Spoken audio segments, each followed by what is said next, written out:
पुशेगाव सातारा रस्त्यावर अज्ञात वाहनाच्या धडकेत युवक गंभीर जखमी।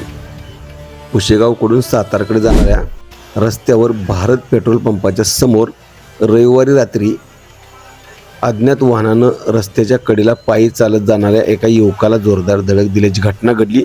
या भीषण अपघातात युवक गंभीर जखमी झाला असून त्याची प्रकृती चिंताजनक असल्याची माहिती घटनास्थळावर समजली। संबंधित युवक रस्त्याच्या कडेला पायी चालत जात असताना हा अपघात झाला। ही धडक इतकी भीषण होती की तो युवक अपघातानंतर रस्त्यावरती फेकला गेला। यामुळे वाहतूक बराच काळ विस्कळीत झाली होती। ही माहिती कळताच पुशेगाव पोलिसांनी घटनास्थळी धाव घेत मदत कार्याला सुरुवात केली। संबंधित जखमी युवकाला पुशेगाव प्राथमिक आरोग्य केंद्रात दाखल करण्यात आलं।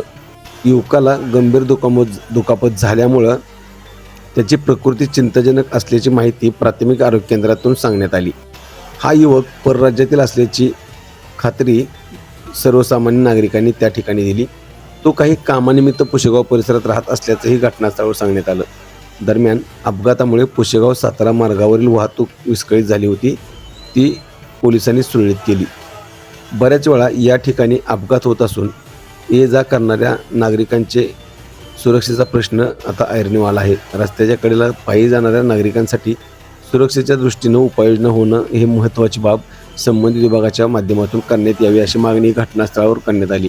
या ठिकाणी खरं तर चांगल्या तीव्र लाईटी रस्त्याच्या कडेला असणं आवश्यक आहे, त्याहीमुळं खरं तर अपघातावर नियंत्रण येऊ शकतं। या अपघातातील अज्ञात वाहनाचा शोध घेऊन संबंधित वाहन चालकावर कारवाई करण्याचे आव्हान आता पुशेगाव पोलिसांच्या समोर आहे। आवाज न्यूज साठी संदीप जठार, गोंदवले।